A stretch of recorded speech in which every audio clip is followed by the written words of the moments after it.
मैं मंदिर कभी नहीं बनवाता। मेरा कोई तीर्थ क्षेत्र नहीं, मेरा कोई मंदिर नहीं, मेरा जो कुछ भी है सब भक्तों के लिए है, भगवान के लिए कुछ भी नहीं है। भगवान के लिए ना मैंने कभी कुछ किया है और ना करूंगा। भगवान नाराज हो तो 100 बार हो जाए।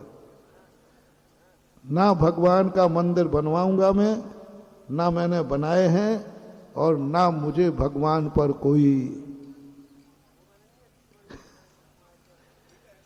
क्योंकि उनका मंदिर बना के मैं अपनी बेइज्जती नहीं कराऊंगा। सुन रहे हो ना?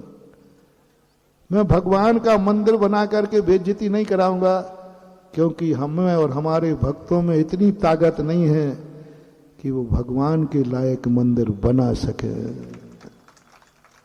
क्योंकि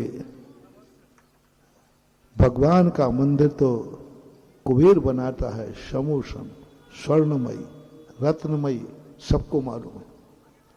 तुम और हम क्या बना पाएंगे? इसलिए मैं भगवान का अपमान नहीं करना चाहता हूं। तो फिर महाराज जी, बाबा जी, सबसे ज्यादा मंदिर तो आप ही बनवाते हो, है ना? लोग कहते भी नहीं, मैं भगवान के लिए नहीं, मैं अपने भक्तों के लिए, उद्धार के लिए बनवाता हूं। तुम्हारे लिए ये कर्म अभिशाप ना दे दे।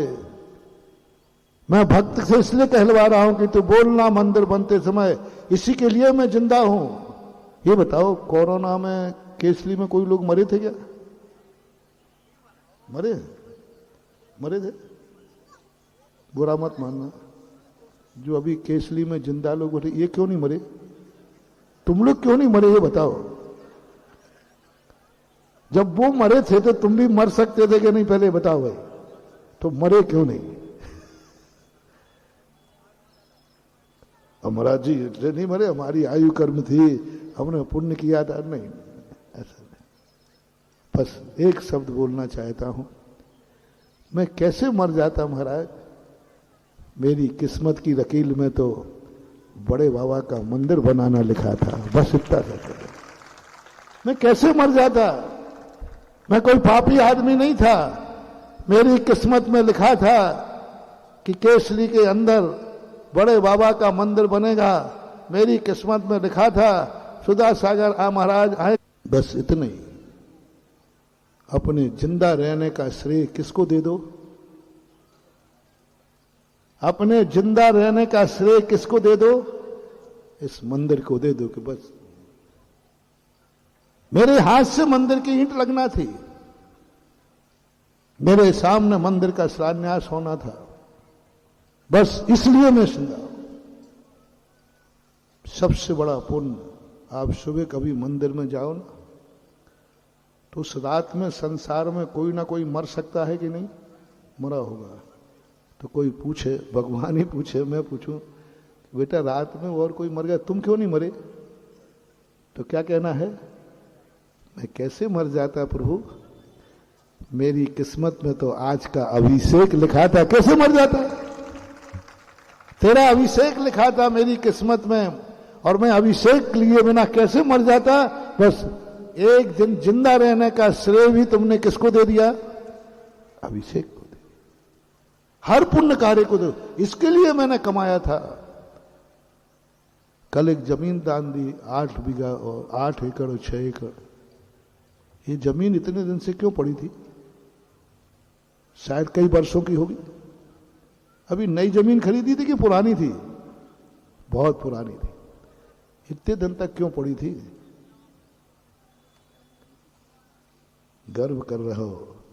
ओहो, इसलिए मैंने आज तक इस जमीन का कुछ नहीं किया, क्योंकि मेरी किस्मत में लिखा है ये जमीन का पैसा पाप में नहीं, ये पैसा किसी मंदिर के काम आएगा। ये भाग्य मेरा है, बस ये भाव तुम्हें करना है। और हर व्यक्ति को एक, केसली के हर व्यक्ति को एक ही भाव करना है। हमारे पास जो आज 2 पैसा है, काहे के लिए कमाया है? ऐसे लोग तो मिल जाएंगे जो कहेंगे खरो खूब बारात में, काहे के लिए कमाया है?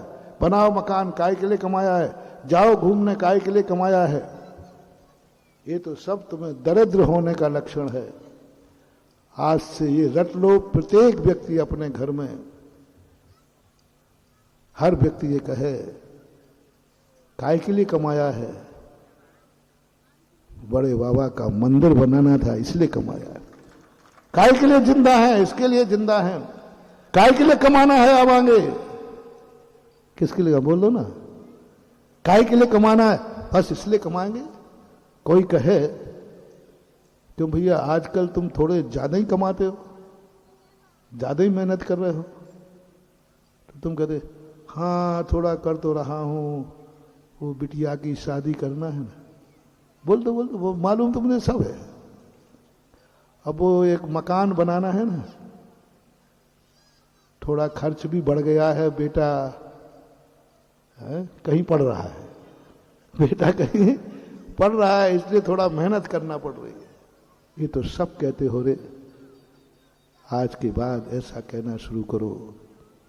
आजकल तुम कुछ ज्यादा ही कमा रहे हो, आजकल तुम ज्यादा ही व्यापार पे ध्यान दे रहे हो, आजकल तुमने सब घूमना घामना छोड़ दिया, धंधे पे ध्यान दे रहे हो। ओहो, एक शब्द निकालना। बोले हाँ साहब, मैं सब कुछ भूल गया। बोले क्यों? बोले मालूम नहीं, हमारी केसली में जिनेन्द्र देव का मंदिर बन रहा है, हमें उसका कार्य करना है। कोई बेटी की शादी को कमा रहा है, कोई मकान को कमा रहा है। आज के बाद जैनी जो सच्चा है वो ये कहे कि हाँ मैं 2 घंटे ज्यादा कमा रहा हूं क्योंकि हमारे यहाँ जिनेन्द्र देव का मंदिर बन रहा है, मुझे वह कार्य भी मुझे करना है, इसलिए मैं कमा रहा हूं। ऐसा परिणाम तुम्हें कभी आ जाए, धर्म के नाम पर यह भाव आ जाए, इसलिए मैंने सब कार्य छोड़ दिए। जैसे एग्जाम के समय, बोर्ड के एग्जाम के समय विद्यार्थी कहता आजकल तुमने सब घूमना घामना बंद कर दिया। बोले मालूम नहीं यार, बोर्ड की परीक्षा है, बोर्ड की, ऐसा बोलते ना। इंटरव्यू है, आईएएस का ऑफिसर का इंटरव्यू दे रहा हूं, इसलिए सब घूमना बामना करके व्यक्ति क्या करता है? ऐसा ही, बस ऐसा ही केसली के लोगों, आजकल तुमने सब खर्चे बंद कर दिए, कहीं कुछ खाते पीते ही नहीं दिखते, कहीं घूमने नहीं जाते। बोले मैंने सब बंद कर दिया है क्योंकि हमारे यहां, बोल दो ना, जिनेन्द्र देव का मंदिर बन रहा है, हमने सारे खर्चे बंद कर दिए, सब कुछ बंद कर दिए, और वो पैसा मुझे जिनेन्द्र देव के मंदिर में लगाना। यही महिलाएं करें। कभी कोई महिला अपने घर वालों से कहे कि नहीं मेरे खर्चे बंद कर दो, मेरे लिए जो बंद है वो बंद कर दो, जो मेरे लिए खर्च करते हो वह मैंने बचाना शुरू कर दिया है। बे एक चोरी करती हो आप लोग महिलाएं अपने घर में, घर का बहुत बड़ा चोर है ये। जब पता चला जब 500 का नोट बंद हुआ था, उस चोर को मैं आशीर्वाद देना चाह रहा हूं, जिसके घर में श्रीमान जी की जेब से चोरी करके पैसे रखे हों और तुम्हारे यहां जप्ती हो जाए, चाहे बंद होने पर हो चाहे, और लोग पूछे कि तुम ये पैसे कहां से लाती थी, चोरी करती थी? बोले हां। तो कोई पूछे क्यों, क्यों चोरी करती थी, क्यों चोरी करती थी? तो आज के बाद हर महिला चोर ये कहे जब पकड़े जाने पर, मैंने इसलिए चोरी की है कि थोड़ा थोड़ा जोड़ करके मैं भी मंदिर में दान दूंगी, इसलिए मैंने चोरी की। क्योंकि तुम पैसे देते नहीं हो, तुम पैसे दोगे नहीं क्योंकि कंजूस खोपड़ी हो, हाँ इसलिए मैंने किया। तो कुछ ना कुछ समय आपका हो रहा है आज बहुत बड़ा। और अब मेरे एक नाम पूछा था इन्होंने कि इस प्रांगण का नाम, पहले तो पूछा था, ऐसी अंशुल नहीं पूछा था कि इस क्षेत्र का नाम, तो हमने कहा नहीं मंदिर ही रखो, क्योंकि छोटा सा मंदिर बन रहा था वहाँ वो छोटे से एरिए में, हमने भी हाँ कह दिया था। लेकिन मेरे आने के बाद फिर काम छोटा नहीं होता। मैं छोटे काम के लिए मेरे कदम कभी उठते ही नहीं है। अब तो ये मंदिर नहीं बनेगा, अब तो ये प्रांगण इतना बड़ा होगा, इतना तक कह दिया यहां से सड़क तक के बीच में जितने मकान आए वे सब इसी मंदिर में शामिल होना चाहिए, आज नहीं तो कल। यहां देखो पूरा सड़क से, और ये स्थान दबा हुआ नहीं रहेगा। ये स्थान चाहे 25 फुट हो चाहे 30 फुट हो, ये पूरा स्थान उठ करके सड़क नीची होगी और मंदिर की जगती ऊंची होगी। उत्तर और पूर्व दिशा की सड़क नीची हो और तुम्हारा प्रतिष्ठान की जगती ऊंची हो, समझ लेना पौबारा है तुम्हारे यहां। समझ लेना वो लक्ष्मी मंदिर बन रहा है। सड़क नीची हो पूरब उत्तर की और तुम्हारा मकान ऊंचा, और यदि डाउन हो तो समझ लेना जो है वो भी धीरे धीरे खाली हो जाएगा। तो ये स्थान ऐसा ऊंचा उठे और पूरा सड़क तक पूरा मैदान हो। मैंने दृष्टि डाल दी है, चिंता मत करना। और दृष्टि पड़ गई है तो वो तो, और मुंह से निकल गया है तो वो तो आज नहीं कल होगा, थोड़ा रुक के होगा, लेकिन होगा। अब इतना बड़ा प्रांगण जब बनेगा, इसमें बड़े बाबा का होंगे और भी एक नए बड़े बाबा भी होंगे, इसमें 24 भी होगी, इसमें मानस्तंभ भी होगा। अतः इसका नाम अब मंदिर नहीं, श्री दिगंबर जैन आदिनाथ धाम रखा जाता है। तीर्थ नहीं, तीर्थ तो फिर थोड़ा सा मामला अलग बन जाएगा, फिर तो बहुत सारे आइटम बढ़ जाते हैं। तीर्थ में तो आइटम बढ़ेंगे बहुत, धर्मशाला और पता नहीं क्या क्या करना पड़ेगा। इसलिए इसका नाम क्या रख दिया, आदिनाथ धाम। तो आदिनाथ धाम से यह पूरा प्रांगण जाना जाएगा आज के बाद।